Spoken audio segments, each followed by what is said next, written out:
Hola amigo, ¿qué tal? Bienvenidos a su nuevo programa de Hablando de la Biblia.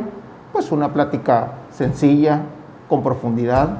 Nuestro buen amigo Oscar Mendoza y su servidor José Enrique Rodríguez Azueta, pues le damos la bienvenida nuevamente a este programa. El día de ayer platicamos sobre la construcción, vamos a decirlo así, ¿no, Oscar? O sí. Complétame la idea. Sí. Sobre la construcción de la Biblia cristiana. La formación, ándale, ahí está. La formación de la Biblia cristiana. Vimos los dimes y diretes de dos grandes, San Agustín y ¿con quién se escribía? Con San Jerónimo. Y con San Jerónimo. Dos grandes doctores, padres de la Iglesia, que contribuyeron precisamente para esa construcción. Vimos también a otros grandes como San Irineo, San Apólito, San Atanasio, todos ellos, cómo es que fueron construyendo y tomando, obviamente, de la Sagrada Escritura, de lo que ya se tenía, de las cartas de Pablo, para poder llegar a construir esa Biblia o ese canon de esa Biblia. Hoy vamos a platicar sobre la Biblia latina. Este nuevo documento, esta nueva versión del documento de la Biblia, de este gran libro que tenemos aquí, y que nos ha dado luz a muchas generaciones, un libro que en un momento dado fue también tema de controversia y tema de cisma para la misma iglesia, como lo platicamos el día de ayer con Lutero. Vemos cómo también ha tomado vidas y las ha levantado. Oscar, hoy hablamos sobre la Biblia latina. Muy bien, Enrique, ya vimos, la primera plática fue sobre la Biblia protocanónica, la Biblia hebrea, después vimos algo sobre la Biblia alejandrina. Las Biblias van cambiando de acuerdo a las circunstancias, ¿no?, históricas, ¿verdad? Sobre todo históricas. Y vimos la Biblia cristiana, que pues no es indiscutible que es la Biblia que a nosotros más nos ha interesado, ¿verdad? Uh-huh. Y ahora vamos a ver lo que viene siendo la Biblia latina. Te mencioné una palabrita ahorita que son las circunstancias. Las circunstancias cambiaron. Todavía en la época de la Biblia cristiana se utilizaba la Biblia griega del Antiguo Testamento. Ya después acuérdate que se añaden los libros del Nuevo Testamento para formar la Biblia cristiana.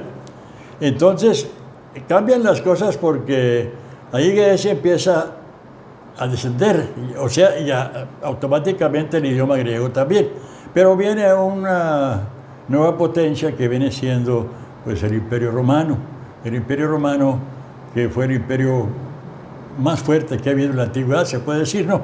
Entonces el Imperio Romano tiene una formación muy interesante, acuérdate, ¿no?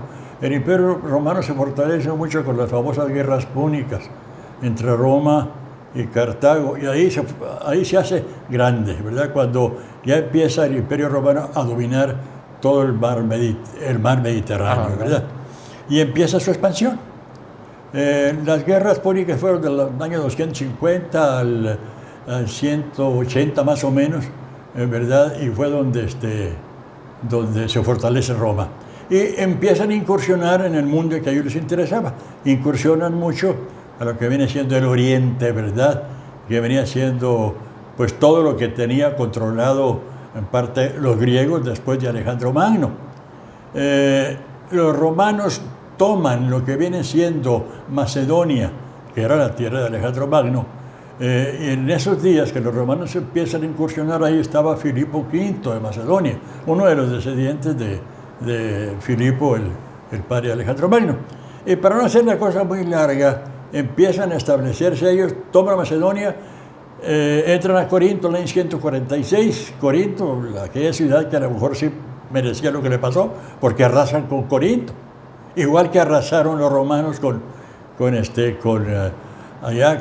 Cartago. Acuérdense que en Cartago, después de haber vencido a Cartago, la llenan de sal para que no apareciera nada. Y ya después Cartago ya aparece a través de los años. Pero empiezan a incursionar ellos y los griegos empiezan a meterse a Oriente. Y entonces ya entran al Medio Oriente y después entran a Egipto. La cosa es que los griegos dominan totalmente el medio romano, los romanos, perdón. Y ya entonces Roma se empieza a hacer fuerte. Entonces empieza a cambiar la cuestión del idioma. Ya el griego empezó a disminuir y empezó a crecer el latín. Pero llega un momento en que el latín, ya vamos a decir entre el siglo II y III, ya es muy fuerte, a tal grado que los mismos padres de la Iglesia de Occidente ya empiezan a utilizar el latín, que fue Tertuliano, ¿verdad?, en el norte de África, y San Agustín, y San Ambrosio de Milán. Esos hombres ya empiezan a usar el latín y entonces se dieron cuenta de que hacía falta. Había, en esos días del siglo II en adelante, salieron algunas versiones latinas. La primera versión latina, antes de la versión de este señor que vamos a ver, de San Jerónimo, que es la Vulgata, se llamó la Vetus Latina. La Vetus Latina es el nombre de los libros en latín traducidos desde el siglo II, ¿verdad?, después de Cristo, de la versión de los 70. Se llama Vetus Latina, que era la latina vieja, ¿verdad? Okay. Aquí el idioma, el latín tiene sus cambios. Hay un latín clásico, un latín del vulgo, del pueblo, y realmente el latín que utilizó la Vetus Latina fue el latín vulgar, ¿verdad? Pero con muchas características de un latín claro, ¿verdad?, que interviene algo del latín clásico, ¿verdad? Pero es un latín entendible para todo el pueblo, ¿ok? Bueno. La Vetus Latina no es una Biblia. La Vetus Latino es una gran colección de textos bíblicos, ¿verdad?, en latín, en la forma de manuscritos, que contienen testimonio de traducciones al latín de pasajes bíblicos anteriores a San Jerónimo. San Agustín hizo fuertes críticas a la Vetus por algunas fallas gramaticales, sobre todo las que venían del uso de formas gramaticales del latín vulgar. Él hizo esa crítica a la Vetus. Sin embargo, el libro de los Salmos en la Vulgata es un caso muy especial, ya que los salmos de la Vulgata latina eran muy utilizados en la liturgia y fue muy difícil cambiarlos. Así que los salmos que usó San Jerónimo los tomó, se puede decir, casi de la Vetus Latina, porque no podían, ya estaban acostumbrados a eso en la liturgia. Ese lenguaje. Entonces la siguió utilizando. De todas maneras, San Agustín los tradujo del hebreo y le llamó lustra hebrea, ¿verdad?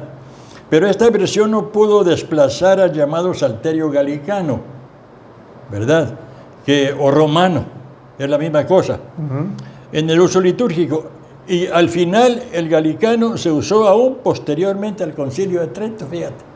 Qué curioso, no pudo cambiar. Así que se siguió más. Los cantos gregorianos son en ese latín de la Vetus Latina, ¿verdad? No cambiaron a la traducción que había hecho San Jerónimo.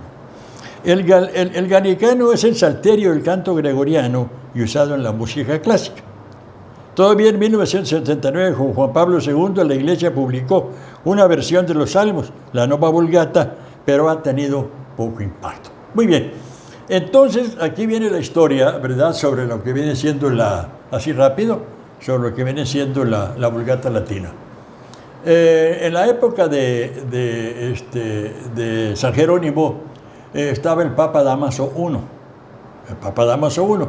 Y el Papa Dámaso I se dio cuenta que la Vetus Latina no era una Biblia como la que se necesitaba en su tiempo.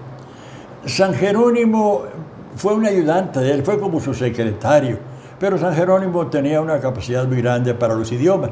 Conocía el hebreo, conocía el griego, ¿verdad?, conocía el latín. El hebreo lo conoció mientras él fue un asceta, porque él estuvo en algunas partes allá de Medio Oriente de asceta. Y ahí conoció también, en esos tiempos que estuvo en Medio Oriente, algunos hebreos. Y ahí empezó a conocer el hebreo también, ¿verdad? Entonces se dio cuenta Dámaso I que era un hombre muy preparado y le dijo y le pidió que hiciera una traducción buena de lo que es la versión de los 70 en griego, ¿verdad? O de la Biblia hebrea, como él quisiera, que hiciera una buena traducción al latín, ¿verdad? Bueno, entonces este hombre se desplaza, se va a Jerusalén, pero le gustó mucho Belén. Y él se queda en Belén ahí, pues muchos años, cerca de 20 años, ¿verdad? Con el asunto que se le había encargado. En 1985 parece que, sí, esa fecha muere Dámaso I, y ya pues este hombre ya se sintió con más libertad para hacer lo que él quería, consideraba. y como él lo consideró conveniente, y no dejando de tener una comunicación con Occidente, porque habíamos comentado que tiene una comunicación muy fuerte con San Agustín. Y San Agustín no estuvo de acuerdo en que hiciera la traducción de la versión hebrea. Siempre lo culminó y le pidió que fuera de la traducción de los 70. Y tuvieron varias diferencias. Me pasó ayer decirte que la diferencia más grande que tuvieron ellos dos, como un paréntesis, fue el problema que tuvo Pablo en Antioquía con Pedro. Correcto. Ese fue el problema más fuerte que ellos tuvieron, ¿verdad? Sí. Y realmente no sé cuál de ellos ganó el pleito, pero fue un conflicto muy grande.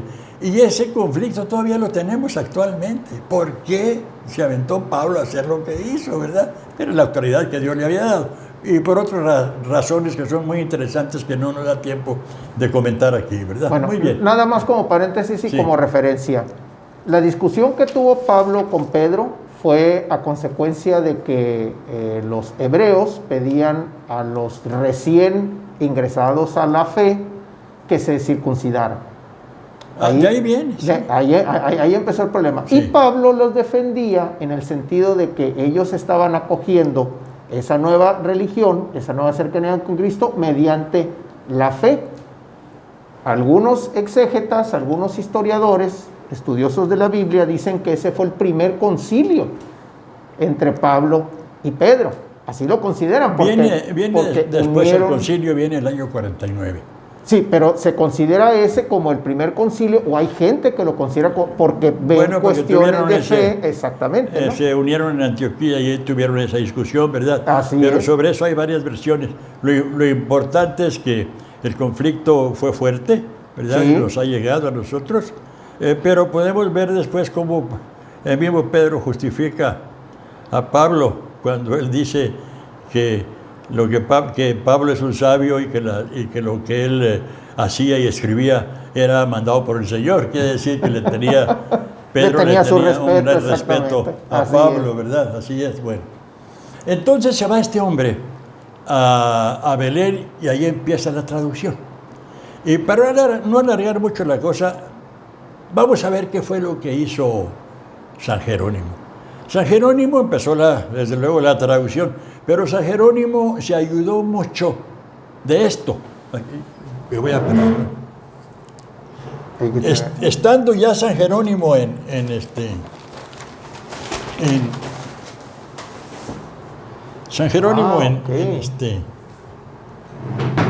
en Belén, él empezó a hacer la traducción, pero él se dio cuenta, supo que ahí en Cesarea, en el puerto de Cesarea, había vivido Orígenes en el siglo III, ¿verdad?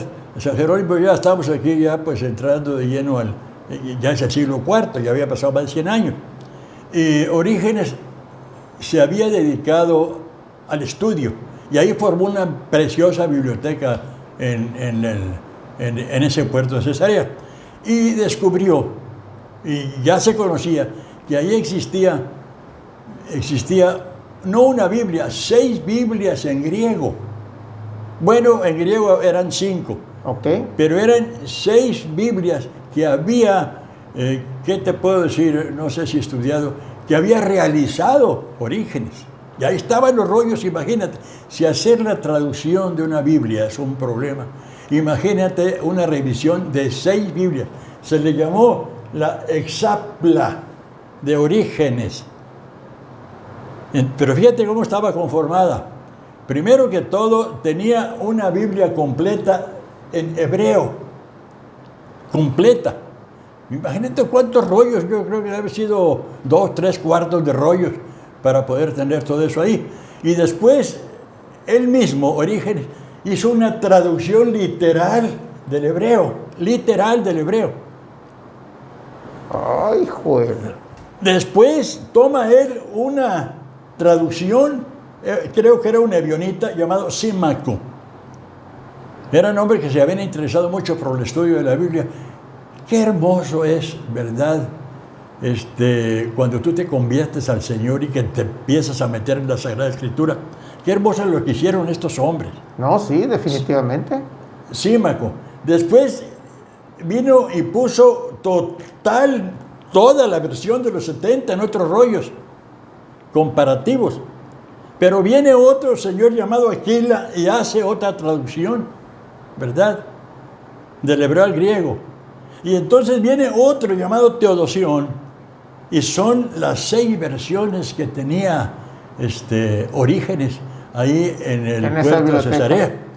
Entonces se encuentra con esta belleza San Jerónimo, y lo que hace es, para hacer su tradición, se basa mucho en estos textos, para ver el significado, ¿verdad? Para ver qué es lo que él iba a escribir, si no se salía, ¿verdad? Entonces él tuvo su propio criterio y se dio cuenta que, tomando en cuenta todo esto, sacó la versión que viene siendo precisamente la Vulgata, ¿no? Vamos aquí a regresar un poquito. Pero esto era muy interesante verlo, porque así es, ¿no? Muy bien. Sí, aquí es muy interesante ver esto, porque cuando hablamos de traducción, sobre todo, que ya lo vimos en una de las otras pláticas, cuando hablamos de traducción del hebreo, que es un lenguaje muy concreto, muy sistemático, al griego, que es más conceptual, pues vienen muchos criterios, ¿no? O sea, ¿cómo traduzco esta palabra que significa o que tiene este concepto para el pueblo a esta otra que a lo mejor ni siquiera existe el concepto? Así es. En el nuevo lenguaje? Después de terminar él con la traducción, la Vulgata, no creas que fue muy bien aceptada. Tomó mucho tiempo para ser aceptada, más todavía. En la época de Juan Pablo II, en 1979, todavía tuvo algunos cambios, sobre todo en lo que vienen siendo los salmos, ¿verdad? Pero nomás así rápido te voy a dar un poquito acerca del problemita que tuvo a través de los años. En la Edad Media la Vulgata tuvo cambios inevitables, forjados por el error humano, en el incontable copiado del texto en los monasterios de toda Europa. Acuérdate que todavía no llegaba la imprenta y entonces el copiado era a mano. Cerca del 550, Casiodoro hizo la primera tentativa de restauración de la Vulgata a su pureza original, porque allá había tenido cambiecitos entre la época de San Jerónimo y de Casiodoro, ¿no?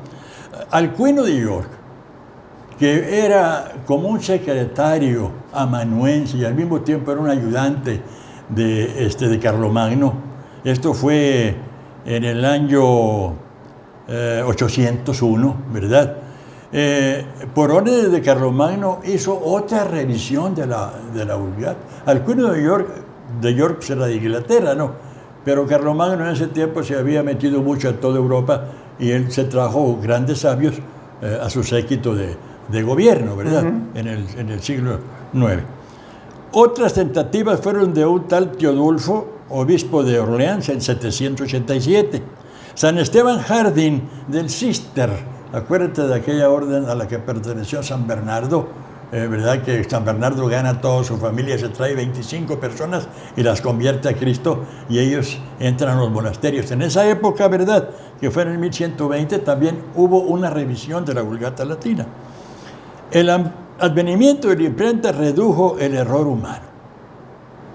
Después de Trento, después del Concilio de Trento, que ya se había autorizado la Vulgata y todos los libros de la Biblia, siguió todavía habiendo algunas revisiones.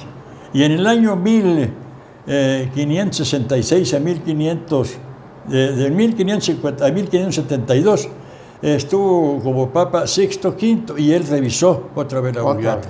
Sin embargo, de 1592 a 1605 viene Clemente VIII y revisa lo que había hecho Sixto V. Entonces, para no quitarle méritos a Sixto V, lo que hace, le pone a la Biblia la Sixtino Clementina. Entonces, así se la llevaban, ¿verdad? Entonces, es muy interesante cómo esta Vulgata Latina ha llegado hasta nuestros tiempos con algunos cambios. No creo que haya cambiado el sentido de los textos. Para mí que fueron las palabras y situaciones circunstanciales, ¿verdad? Pero la Vulgata la tenemos en nuestros días y ya dijimos que la última versión la hizo Juan Pablo II y está autorizada para futuras recensiones. Ya sabemos que en 1824, se hizo una traducción, ¿verdad?, de la Vulgata al español por el padre Torres Amat, que es esta. Esta que tenemos aquí. Esta es la traducción que se hizo. Yo aquí la tengo porque he comparado textos. Y fíjate que yo no soy un exégeta o exegeta, es igual, se puede decir de dos formas. Yo encontré para mis acá un error en un punto. Hay una parte donde dice o partió, que lo acentúan, pero acentuarlo cambia mucho el sentido del texto. Así entonces yo no sé si es correcto el texto de la Vulgata o el correcto de la Biblia masorética. Sea lo que sea, es bueno siempre analizar textos y profundizar en eso. Voy a investigar. Ahorita no me acuerdo cuál fue el texto, pero es interesante que pues, hay que... No, hay es que mira, hay que investigar. En la actualidad, por ejemplo, para desarrollar una lección, y eso te lo digo por experiencia, ¿no? Para desarrollar una lección, yo al menos, su servidor, se apoya de 3, 4 Biblias. América, Latinoamérica, Jerusalén y la del pueblo, Sí. o la Biblia para jóvenes, o la de Checa, ¿sí? Prácticamente. Cada texto o cada palabra que está ahí, pues tiene un peso diferente, ¿sí? A la hora de ponerla como frase. ¿Qué es lo que sucede? Si nosotros nos vamos a un lenguaje muy denso como la de Jerusalén, o a un lenguaje muy suave como el de la Latinoamérica o la latinoamericana, pues como que te vas a ver diferente el texto, te va a hablar diferente y te va a hacer pensar diferente. Te va a hacer pensar diferente. Aquí viene pasando exactamente lo mismo, sobre todo cuando tienes la facilidad de irte al hebreo original, donde encuentras una palabra de concepto, a una palabra griega, donde como que te cambian el Espíritu de Dios por el Espíritu del viento. Ah, caray, como que Mira, no pesa igual, ¿no? Nosotros no somos expertos en esto, Dios nos perdone, ¿verdad? Estamos únicamente tratando de dar una explicación sencilla. Así es. ¿verdad? Pero como tú dices, pero profunda, sencilla de lo que viene siendo el proceso de la formación del canon. Para esto, pues yo me hubiera gustado mucho que un sacerdote especializado nos hubiera hablado de esto, porque esto es muy importante. Yo aquí me estoy aventando. Lo que estamos haciendo es entre laicos. Sí. Y yo creo que esta labor que nosotros hacemos es un complemento de lo que los sacerdotes hacen. Así es. Porque a fin de cuentas hay que recordar que las primeras comunidades, aparte de que se unían para la fracción del pan, se unían en la oportunidad que tenían para compartir la tradición. Así es. Y la tradición es los textos del Antiguo, bueno, los que vendrían siendo para nosotros del Antiguo Testamento, ¿no? Enrique, un detalle muy interesante es, ahorita, qué cosa tan curiosa, están muy ocupados los sacerdotes. Es increíble, y están ocupados en dar este tipo de pláticas, así a través de virtuales, ¿verdad? Así es. Yo estoy viendo algunos programas de televisión y he visto la cantidad de la cantidad de pláticas que están dando sacerdotes de todo el mundo. Sí. Y aquí mismo ya tenemos aquí a nuestros sacerdotes, ¿cómo se llaman ellos estos? Pues está el padre Aníbal. El padre Aníbal. Que tiene un programa muy interesante. El padre Luis Alfonso. Luis Alfonso, y está también el otro, David Ortega. David. Todos ellos están muy ocupados. yo creo que por esto recurriste a mí, que yo no estaba tan ocupado, pero yo aquí pido disculpas a los sacerdotes si en algo he cometido algún error, alguna falla, ojalá y me corrijan, si es que ellos ven estas pláticas, ¿verdad? Pero yo lo hago con mucho interés porque yo quiero que la gente conozca. Lo más importante, ya hemos hablado, ¿verdad? Lo hemos dicho en muchas ocasiones, es vivir la palabra del Señor, leer la Sagrada Escritura. Mira, si yo con esto pudiera conseguir, con esto que estamos haciendo ahorita, que 2, 3 gentes empiezan a leer la Escritura, ya por eso ya nos damos por bendecidos, ¿verdad? Así es. Porque eso es lo que tratamos de hacer. Estamos dando aquí el receptáculo de la Escritura, porque es muy conveniente conocer el fondo de lo que estamos viendo, ¿verdad? Porque para no aventarnos así nomás porque sí, sino saber qué es lo que estamos viendo, qué estamos haciendo, por qué lo estamos haciendo, ¿verdad? Ahorita ya vimos así rápido lo que es la Vulgata Latina, pero porque se nos va el tiempo, ¿verdad? Ahora quisiera que pasáramos a otro detalle. A ver, viene. ¿Verdad? Que viene siendo algo que es muy interesante para nuestros días, que viene siendo el texto masorético. Ay, estos muchachos fueron los encargados de los puntos. Ellos fueron los encargados de los puntos y comas y todo lo demás.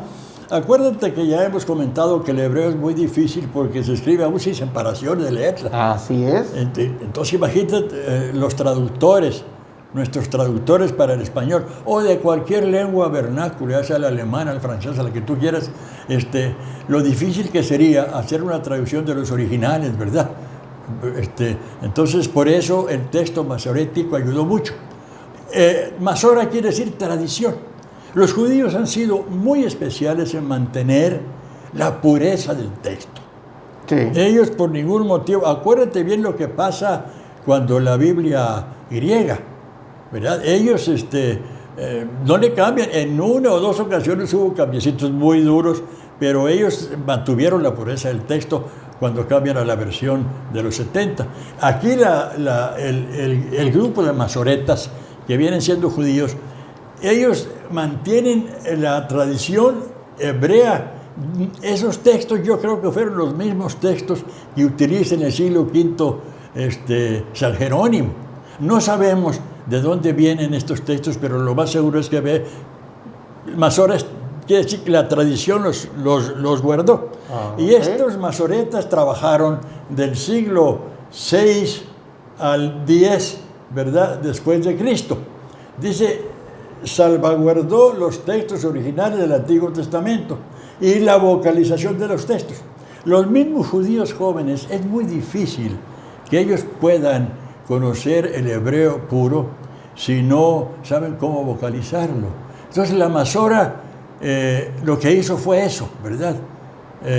O sea, vocalizar el texto. Y ya hay 3 tipos de Masora.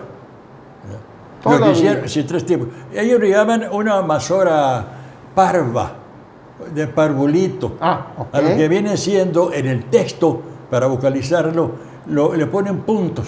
Entonces, yo no sé cómo lo hacen o qué significan, pero eso los grandes traductores de la Biblia ya lo conocen. Entonces, el otro día me dio mucho gusto aquí con el padre Luis Alfonso, nos enseñó precisamente un texto sobre la Masora, y el señor obispo tiene otro texto muy interesante. Me llamó la atención, y pues tienes ahí un tesoro, ¿verdad? Porque sí, es el texto original de la palabra del Señor, ¿no? Bueno, entonces la Masora viene siendo la vocalización de la Biblia para que se pueda entender. Entonces, hay la Masora, vamos a decir, parva o primera, que viene siendo puntuaciones para las vocales arriba del texto. No tocan el texto, nomás lo puntualizan. Después viene siendo la Masora magna. La Masora magna, aquí está, que viene siendo un tipo de señales al lado de los textos que también indica otros detalles acerca de la pronunciación. Y una Masora que se llama final, que está ya al finalizar los textos, que da una explicación a todo lo demás que ya se vio. Son las 3 partes de la Masora, ¿no? Pero eso ayuda mucho para dar luz acerca de cómo pronunciar el texto. Muy bien. De estos libros masoréticos o versiones masoréticas hay algunas en el mundo originales. Una está en la Universidad de Cambridge, ¿verdad? En Inglaterra. Hay otra que está en Leningrado, ¿verdad? Y hay otra más, aquí está Leningradense, y está el Codex de Alepo del siglo X. Todas son más o menos del siglo XI y X, pero ahí están los originales.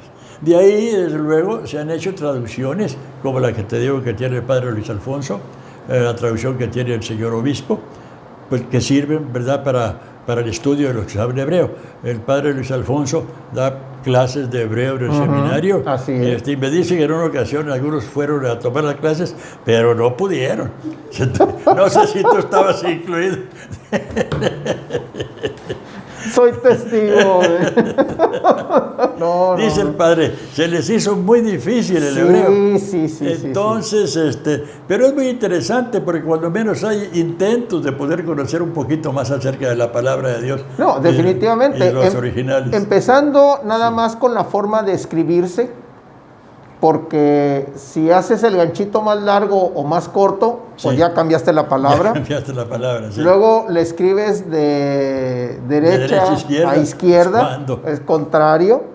No hay espacios, o sea, no puedes dejar así una palabra, espacio y otra, así como el español. No, es todo un verdadero reto. Lo interesante de la Masora es que de estos códices que están, los originales en estos lugares que yo te mencioné, se han sacado copias. Y todas las Biblias vernáculas del mundo acuden al texto masorético para la traducción. Todo el Antiguo Testamento, me estoy refiriendo totalmente al Antiguo Testamento, ¿verdad? Y nosotros, cada Biblia que tenemos aquí, hay como 50 versiones tenemos ahora nosotros de la Biblia en español, ¿verdad? Y todos son tomados todos los textos del Antiguo Testamento son tomados del texto masorético, que lo han guardado los judíos de una forma muy especial y es un tesoro. Por eso ahorita vamos a ver los rollos del Mar Muerto y vas a ver qué interesante fue eso para ellos y también para nosotros, ¿verdad? Muy bien, entonces tenemos muchísimas Biblias actualmente que son de ahí, Biblias francesas, Biblias alemanas, de cualquier idioma del mundo es tomado del texto masorético. Qué bueno, porque así estamos unificados, ¿verdad?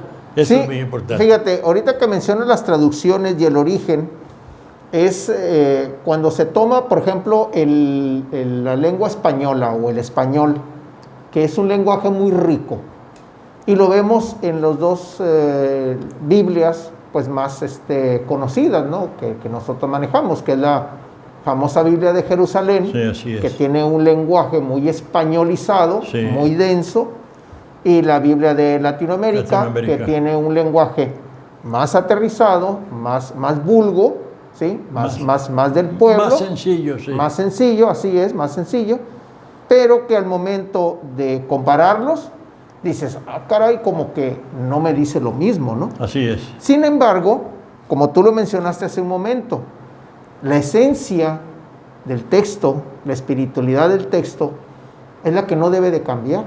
Es la que no debe de cambiar. Y aquel traductor que atenta contra la esencia del texto, pues está cometiendo herejía. Así es. ¿Sí? Así es. Entonces, incluso cuando nosotros estudiamos el texto y nos atrevemos a darlo a entender en el modo teológico, en el modo espiritual, pues yo diría que estamos en la línea entre la palabra de Dios y la herejía. Así es. ¿Sí? Definitivamente, porque podemos tener una revelación personal que me lo dice a mí y resulta que esa revelación se la pongo a Jesús en el texto y resulta que ya la regué de ahí para adelante. Totalmente, hay que tener mucho cuidado. Bueno, entonces yo nomás quería que tuvieran, como te dije, el tiempo es poco, nos quedan unos minutitos, pero yo quería que viéramos todo esto en una forma rápida para que las personas que nos escuchen pues tengan una idea únicamente de lo que es esto, ¿verdad? Ya sabemos que la Masora quiere decir tradición y fueron un grupo de judíos que mantuvieron la integridad de la Sagrada Escritura y que nos ha servido mucho a nosotros ahorita para tener un texto muy completo de los textos originales. ¿Ok? Muy bien. Ahora vamos a otro detalle. Nomás quería un comentario. Bueno, eso lo vamos a ver ahorita que veamos las versiones en español. Okay. Aquí vamos a ver ahora, esto es importantísimo, esto que vamos a ver es un tesoro. Es un tesoro, los rollos del Mar Muerto. Óscar, si es un verdadero tesoro, ¿qué tal si le dedicamos un programa a los rollos del Mar Muerto? Va a ser un poco difícil, porque esto es cuestión de 5 minutos. Viene. 5 minutos. Viene. Nomás ya para terminar. Viene. Bueno, ¿verdad? Sí, porque mejor vamos a empezar después ya con otro programa. Ok, perfecto. Estos rollos, acuérdate que un chamaquito allá iba en una ocasión con unas cabras cerca del Mar Muerto, en unas montañas había unas cuevas, y entonces le cayó no sé qué algo al chamaco y pegó contra uno de los carros. Y ahí descubre él que ahí había unos rollos, para no hacer la cosa larga. Entonces este niño agarra uno de esos rollos y lo lleva y lo enseña a una persona ahí en Jerusalén y le compra ese rollo. Y después van y descubren más. Para no hacer la cuestión larga, descubren que estaban ahí casi todo el Antiguo Testamento, pero lo más importante fue el rollo de Isaías, que estaba completo, ¿verdad? Ahora los judíos esos rollos los tienen guardados en un lugar tan especial, ahí en Jerusalén, ¿verdad? Que dicen que ellos, que si llenaras de oro ese lugar, todos esos cuartos donde tienen los rollos, no tiene el valor que tienen estos rollos para ellos. Sí, ¿verdad? así es muy importante. ¿Qué es lo que la importancia de estos rollos? Ratifican la veracidad de los escritos masoréticos del Antiguo Testamento.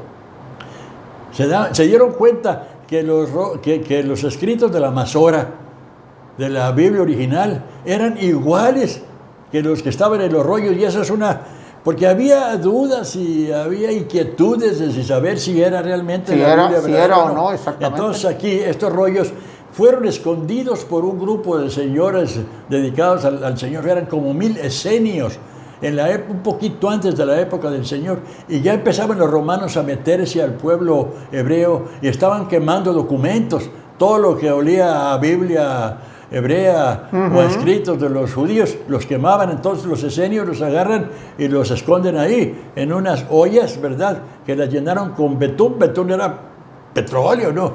Acuérdate que el Mar Muerto estaba lleno de betún, sí. Entonces lo llenan con eso, ¿verdad? Es una secta del judaísmo que los salvaguardó, ¿verdad? Tienen un valor incalculable para los judíos. La mayor parte de estos rollos se encuentran en un museo en Jerusalén, ¿verdad? Entonces los rollos del Mar Muerto son muy importantes, y aquí hay que contar. Yo aquí le pediría a las personas que nos están escuchando que vean en internet rollos del Mar Muerto, les va a dar una visión muy grande. Y ya para terminar, yo quisiera únicamente las Biblias en español, las más conocidas. Okay. Tenemos la Biblia de Alfonso X el Sabio, ¿verdad? Que es la Alfonsín de 1800 después de Cristo, una traducción de la Vulgata latina. No tuvo una repercusión fuerte, ¿verdad? Fue Antiguo y Nuevo Testamento. Completa como la tenemos ahorita. La Biblia de Alba, Antiguo Testamento de Moisés a Rachel, de 1425, para judíos españoles. Esa no tuvo fuerza para nosotros porque ella la tuvieron nomás. Está la Biblia de Ferrara, de 1553, el Antiguo Testamento también, de judíos sefarditas, ¿verdad? Hay dos tipos de judíos. Pero ya voy a terminar. Síguele. Hay dos tipos de judíos. El Askenazí, que está al norte de Europa, que es de la parte oriental de Europa, Polonia, parte oriental de Alemania, parte de Hungría, que son los Askenazis. Porque hay un lugar, Askenaz, en Alemania, que por eso se denominan ellos los judíos Askenaz. Y los judíos sefarditas, por la palabra sefard, que era el nombre de España para ellos, que están en el sur de España, que acuérdate que salen de España en 1492. Entonces, esta Biblia de Ferrara es para los judíos de España, ¿verdad? Está después la Biblia del Oso, ya la vimos, de 1569, Casiodoro de Reina, y está la primera del original hebreo del Antiguo Testamento, ¿verdad? Y también el Nuevo Testamento griego. En 1602 esta fue revisada por Cipriano de Valera, ¿verdad?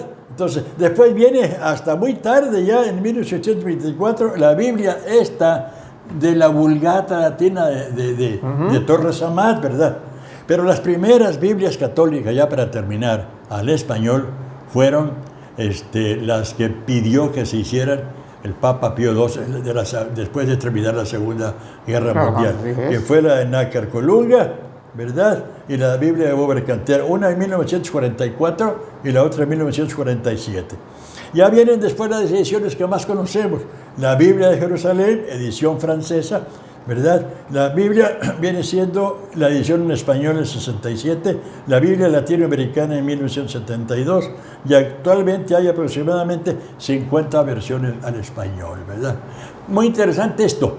La Biblia de Jerusalén fue una traducción hecha en Jerusalén por españoles y franceses al mismo tiempo, pero todas las explicaciones, lo que viene siendo las introducciones y las explicaciones en la parte baja de la Biblia son francesas.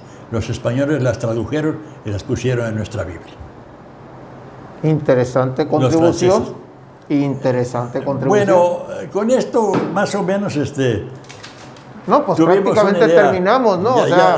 Yo quise terminar para ya no dejar otra plática sobre el canon y vamos a empezar después a dar un panorama de lo que viene siendo el profetismo de Israel. Ok, correcto. Muchas gracias, disculpa que haya sido tan rápido, es que mira, estamos viendo todavía que hasta 1972, ¿sí? 79.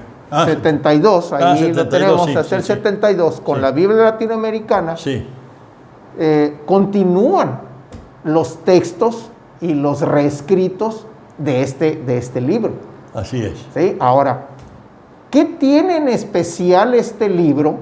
¿Sí? Yo creo que sería la gran pregunta. ¿Qué tiene en especial este libro que tiene tantas traducciones, que tiene tanto interés en la historia de la humanidad, que tiene textos que tuvieron que ser escondidos, cuidados, ¿sí? Que sirvieron después para una corroboración, para darle legitimidad a lo que nosotros tenemos ahorita? O sea, ¿qué es lo que tiene este libro? Cambia la vida del hombre. Exactamente. Cambia la vida del hombre. Y el que no quiera leerla, pues lo siento mucho. Como te dije hace rato yo, ojalá y algunas personas quieran empezar a leer la Sagrada Escritura. Al principio se les va a hacer, pero después va a ser como el oso ese de la primera Biblia en español. Comiendo la miel. De comer la miel. Dice, tu palabra es como miel a mi boca, ¿no? Entonces lo que tiene esta Biblia es cambia nuestras vidas. Ha cambiado mi vida, Enrique. Yo soy un hombre, si yo no tuviera este libro, quién sabe qué hubiera sido de mi vida. No, gracias a Dios. Yo creo que tanto tú como yo estaríamos en otro renglón de la vida, y ahorita, haciendo otras cosas muy diferentes. Y ahorita donde tú la abras, te habla. Sí, exactamente. Donde tú la abras, te habla. Así es. Entonces, esa es la belleza, es la revelación de Dios al hombre. Ahí está. No se diga más. Muy bien. Con estas palabras nos quedamos. Hermanos, los invitamos a que se echen un clavado a estos textos. No les puedo decir así una cita en específica, ¿no? Porque el Señor nos va a hablar de diferentes maneras a cada uno de nosotros. En las circunstancias, en la comunidad, en la vida personal, en todo, en todo. Nomás hay que estar atentos al oído, a los ojos y al corazón. Prácticamente todo. Óscar, te agradezco este tiempo que le has dedicado para las diferentes comunidades que nos van a ver, que nos están viendo. ¿De qué es este pequeño librito? El gran libro desconocido. El gran desconocido. Sí, así es. Sí. Y que la verdad es que cambia muchas vidas. Óscar, te agradezco. Dios, hermanos, les agradezco. Ya saben, echémonos un clavado y no se nos pierdan, vamos a continuar con otra serie, vamos a generar una nueva serie que nos va a hablar sobre el profetismo en las Sagradas Escrituras. Un profetismo que viene desde aquel entonces y que aún hoy continúa. No se nos pierdan, continuamos. Muchas gracias.